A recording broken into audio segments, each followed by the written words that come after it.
नमस्कार दोस्तों, मैं हूं आपका दोस्त, आपका होस्ट आर के, और आप देख रहे हैं आर के ट्रेडिंग। तारीख है दोस्तों 12 दिसंबर 2021 और यहाँ पे 13 दिसंबर 2021 के लिए निफ्टी के फार्मा, मेटल, आईटी और साथ ही फाइनेंशियल स्टॉक के आंसर्स लेकर आपके सामने हाजिर हूँ।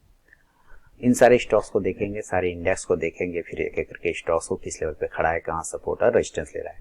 बता दूं, आर के ट्रेडिंग मोबाइल ऐप को डाउनलोड करना बिल्कुल न भूलें। लाइव मार्केट में कॉल प्राप्त करने के साथ साथ short term call, positional call, है ना, और स्टडी मटेरियल, चार्ट एनालिसिस वहाँ पे आपको मिलता रहता है। टेलीग्राम चैनल पे भी ज्वाइन कर सकते हैं, जहाँ पे ये सारी सुविधा अवेलेबल है। चलिए शुरुआत करता हूँ निफ्टी के फार्मा इंडेक्स से। सबसे पहले इंडेक्स को देखेंगे, फिर स्टॉक्स को। तो इंडेक्स में क्या है, फार्मा इंडेक्स 13,550 से 13,600 का एक रेजिस्टेंस एरिया में फंसा हुआ है। उस एरिया के ऊपर अगर ये निकलता है तो आपको एक अच्छा ब्रेकआउट मिलेगा। फार्मा में और भी मूवमेंट बन सकते हैं, लेकिन जिस तरह से लास्ट टाइम फ्राइडे को इसने ऊपर से रिजेक्शन किया है, थोड़ा सा संशय पैदा कर रहा है। अगर ये 13,427 के नीचे निकल गया तो, या फिर 400 के नीचे गिर गया तो फिर ये 13,300 से 200 तक आ सकता है। देन फार्मा में थोड़ा सा प्रॉफिट बुकिंग मिल सकता है, और 13,550 के ऊपर निकलने के बाद आपको एक फार्मा में तेजी बनेगा। तो हम कुछ स्टॉक्स पे नजर रखेंगे, जैसे एस्ट्राजेनिका। देखिए, एक बॉक्स के अंदर में एस्ट्राजेनिका निकलने को बिल्कुल तैयार बैठा है। अगर एस्ट्राजेनिका इसके ऊपर निकलता है 3170 के ऊपर तो 3250 के टारगेट मिलेंगे। और विंडो फार्मा बिल्कुल ट्रेंड लाइन का सपोर्ट पर अपने आप को ब्रेकआउट किया, वहां पे होल्ड कर रहा है अपने हाईयर जोन। जब याद रखिए 715 के ऊपर निकलेगा तो 720 से 725 तक के टारगेट बनेंगे। मैंने शॉर्ट टर्म कॉल दिए थे, उसके एक टारगेट भी लगभग यहाँ पे डन हो गए। नीचे की तरफ 700 को अगर ब्रेक करता है तो थोड़ा प्रॉफिट बुकिंग 690 तक ला सकता है। ये बायोकॉन की बात करते हैं, बायोकॉन 380 से 95 के ऊपर, मेरा तो लेवल ऊपर है, 90 के ऊपर आया नहीं है। 390 के ऊपर जाएगा तो मेरा शॉर्ट टर्म कॉल एक्टिवेट हो जाएगा। देन वहां से टारगेट 400 420 के बनेंगे। कैडला हेल्थ केयर की बात करते हैं, कैडला हेल्थ केयर ने ब्रेकआउट दिया हुआ है। अब इसके कल हाई के ऊपर निकलना चाहिए, क्योंकि ये फ्राइडे का ब्रेकआउट है तो उतना विश्वासी ब्रेकआउट होता नहीं। 472 से 73 के ऊपर कल निकलेगा तो 480 तक का टारगेट दिखाएगा। सिप्ला 900 के ऊपर निकलेगा तभी पोजीशन बनाएंगे 920 के लिए। याद रखिए सिप्ला का ये जो लेवल है, और अगर इसके नीचे 880 के नीचे गिरता है, 877 से 80 का एक सपोर्ट एरिया है, उसके नीचे निकलता है तो तेज गिरावट मिलेगा। लेकिन सिप्ला बार बार इसी जगह से देख रहे हैं, बार बार अपने आप को होल्ड करके ऊपर जाता है। कल अगर ये 900 के ऊपर निकलता है तो 920 तक का टारगेट सिप्ला आपको दिखा सकता है। डिवीज लैब की बात करते हैं, डिवीज लैब कमजोर है और नीचे के लेवल की तरफ आने की पूरी कोशिश करता हुआ दिखाई दे रहा है। डिवीज लैब एक अपना सपोर्ट लेवल को ब्रेक कर दिया। अब जो इसका टारगेट आ रहा है 4400 के आसपास आ रहा है। अगर ये इसी हिसाब से चलता रहा तो नेक्स्ट टारगेट 4400 का इस जगह पे आपको आता हुआ स्टॉक दिख सकता है डिवीज लैब। डिवीज लैब के बाद डॉक्टर लाल पैथलैब की बात करें, डॉक्टर लाल पैथलैब में अभी कुछ भी नहीं करना है। 3700 के ऊपर निकले तब एक पोजीशन बनेगा, अदरवाइज अभी छोड़ देंगे। नीचे एक 3400 का सपोर्ट एरिया है, तो ये भी साइडवेज जोन में भी इसको अवॉइड करके चलेंगे। डॉक्टर रेड्डी की बात करते हैं, डॉक्टर रेड्डी पर नजर रखिए, आपको ब्रेकआउट मिल सकता है। डॉक्टर रेड्डी याद रखिए, डॉक्टर रेड्डी अपने इस हाइयर जोन को अगर 4625 से 30 को ब्रेक करता है तो आपको ये 4680 तक और 4700 तक के टारगेट दिखा सकता है। ग्लेरमा फार्मा ने अच्छा ब्रेकआउट दिया फ्राइडे को। अब ग्लेरमा फार्मा के पास जो रेजिस्टेंस एरिया है वो लगभग 545 से 550 के आसपास का आता है। 550 ही आप पकड़ के चले 550 के आसपास का। 550 के रेजिस्टेंस एरिया को ब्रेक करेगा, यानी टारगेट 550 का होगा पहला। ऊपर के एरिया में अगर ये 540-35 के ऊपर निकलता है तो 545 से 50 तक का टारगेट बनेगा। देन एक आपको छोटा सा प्रॉफिट बुकिंग बन सकता है ग्लेनमा फार्मा में। ग्रेनुलस इंडिया की बात करें तो टारगेट मेरा डन हो गया। ग्रेनुलस इंडिया का शॉर्ट टर्म कॉल मैंने फार्मा का सेहत में सुधार करके एक छोटा सा वीडियो बनाया था 1 से 1.5 मिनट का। उसके अंदर 5-6 स्टॉक्स फार्मा के थे और उन सब स्टॉक्स ने अच्छा मूवमेंट किया और फार्मा के लगभग इसने ग्लेनमा फार्मा का भी टारगेट कंप्लीट कर दिया है। मेरे ख्याल से आपने प्रॉफिट जरूर बनाया, अगर बनाया है तो जरूर मुझे कमेंट सेक्शन में बताएं। ग्रेनुलस इंडिया में अब ग्रेनुलस इंडिया का जो नेक्स्ट टारगेट बनेगा वो टारगेट 354 से 55 के आसपास का बनेगा। लुपिन की बात करें, लुपिन 900 के ऊपर जाएगा। इसका पहला टारगेट 920 से 940 रुपए के आसपास का बनेगा लुपिन में। नीचे अगर ये 880 ब्रेक करता है तो 870 से 60 तक का टारगेट देगा लुपिन। नोवाटिस की बात करता है, नोवाटिस में अभी कोई लेवल नहीं है, 820 के ऊपर पोजीशन बनेगा 850 के लिए। पिरामल ये ठीक ठाक है। अब जो नेक्स्ट टारगेट बनेगा वो बनेगा 2675 के ऊपर निकले 2750 के टारगेट। स्ट्राइस फार्मा अभी कुछ भी नहीं करेंगे, 472 से 73 के ऊपर निकलेगा तो 500 तक का टारगेट बनेगा। सन फार्मा में जो लेवल आ रहा है वो ऊपर की साइड में 780 के ऊपर निकलेगा, 800 तक के टारगेट बनेगा।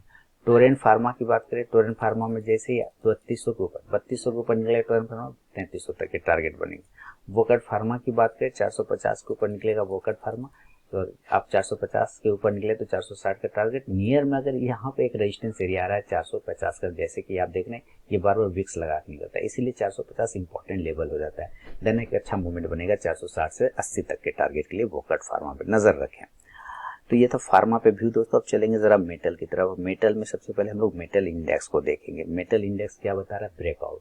मेटल इंडेक्स में एक अच्छा ब्रेकआउट आया है और यहाँ से मैं इस लाइन को ऊपर लेके चलता हूँ तो आप देखेंगे कि एक अच्छा यहाँ से तो ब्रेकआउट मिला है, यहाँ से देखते हैं तो यहाँ से भी ब्रेकआउट मिला है। तो फिलहाल मेटल में अगर कल अपने हायर लेवल के ऊपर निकलता है 5680 5700 को अगर ब्रेक करता है तो 5800 तक जाएगा, जिसकी वजह से मेटल में और भी मूवमेंट बन सकता है। अगर ये किसी कारणवश 5600 के नीचे गिरता है तो थोड़ी प्रॉफिट बुकिंग आ सकता है मेटल में। तो अडानी इंटरप्राइजेज पे नजर रखिए।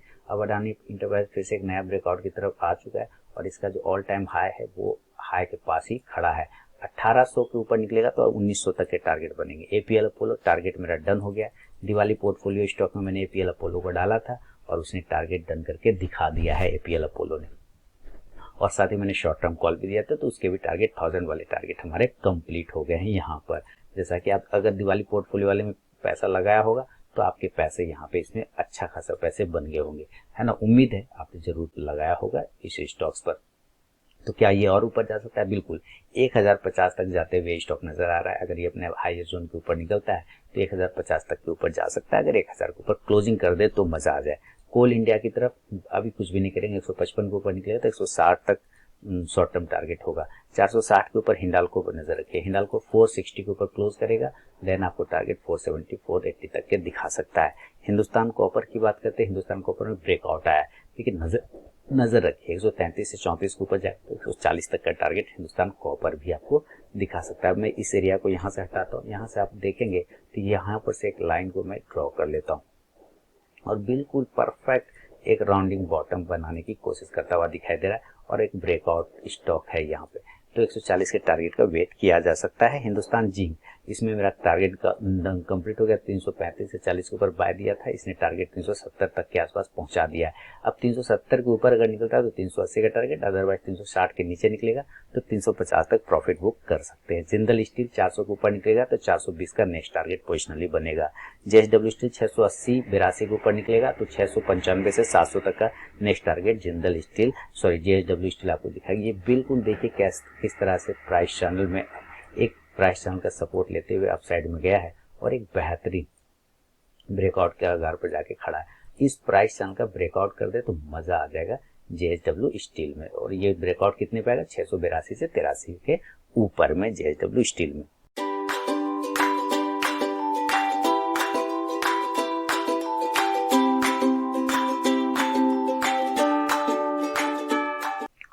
जेएसडब्ल्यू स्टील के बाद मोइल की तरफ बढ़ते हैं तो मोइल में 175 से 78 का एक रेजिस्टेंस एरिया वो ब्रेक करेगा तो 180 तक के टारगेट दिखाएगा। नेशनल एल्युमिनियम अभी थोड़ा सा वेट करना पड़ेगा, एक रेजिस्टेंस एरिया में फंसा हुआ स्टॉक 100 के ऊपर क्लोज करेगा, देन 100.03 यानी 103 से 4 तक के टारगेट आपको दिखा सकता है। तो नजर रखेंगे नेशनल एल्युमिनियम पर।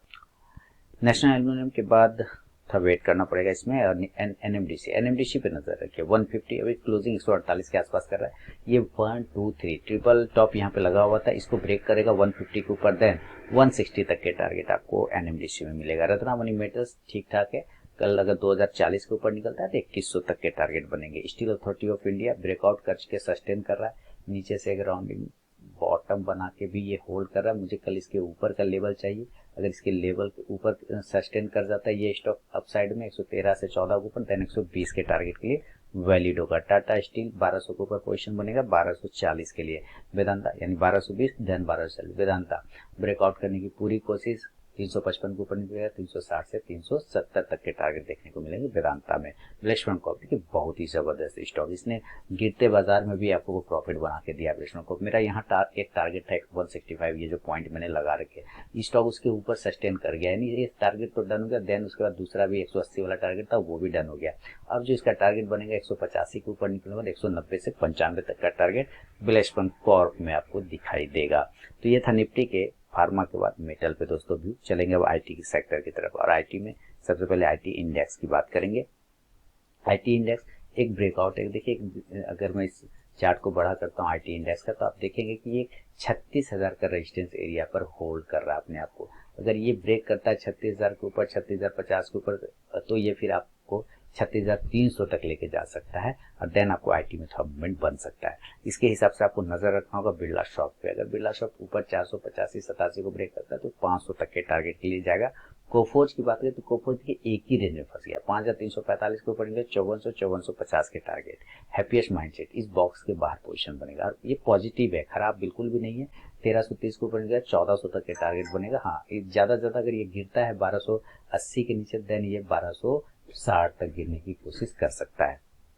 एचसीएल टेक्नोलॉजी में क्वेश्चन देखिए ठीक, अब वो इस इंडेक्स पर डिपेंड करता है कि ये इंडेक्स किधर लेके जाना चाह रहा है। जिधर इंडेक्स जाएगा उधर ये सारे स्टॉक्स भी भागने की कोशिश करेंगे। अप साइड में ये इसको 1180 के ऊपर ब्रेकआउट मिलेगा, 1200 के लिए एचसीएल टेक्नोलॉजी भागेगा। इन्फोएज की बात करते हैं, इन्फोएज अप साइड में 5780 के ऊपर निकले 6000, 5800 के ऊपर निकले 6000 दे देगा। नीचे की साइड में अगर 5600 को ब्रेक करता है तो 5400 तक के टारगेट देगा नौकरी। इन्फोसिस ब्रेकआउट कर रहा है, इन्फोसिस देखिए, नजर रखिए इन्फोसिस पे। अप साइड में ये 1775 से 80 के ऊपर निकला, 1800 के टारगेट देगा। जस्ट डायल शानदार, देखिए 900 के लेवल तुरंत दिखा दिए और प्रॉफिट बुकिंग भी आ गया। अब इसमें क्या करना है कि 815 के नीचे सेल करेंगे 800 के लिए, वापस से निकलता है 845 के ऊपर तो 865 का टारगेट देगा। एलएनटी इन्फोटेक नजर रखिए, अपने हाई के ऊपर निकलता है 6650 के ऊपर, देन 6750 के टारगेट दिखाएगा।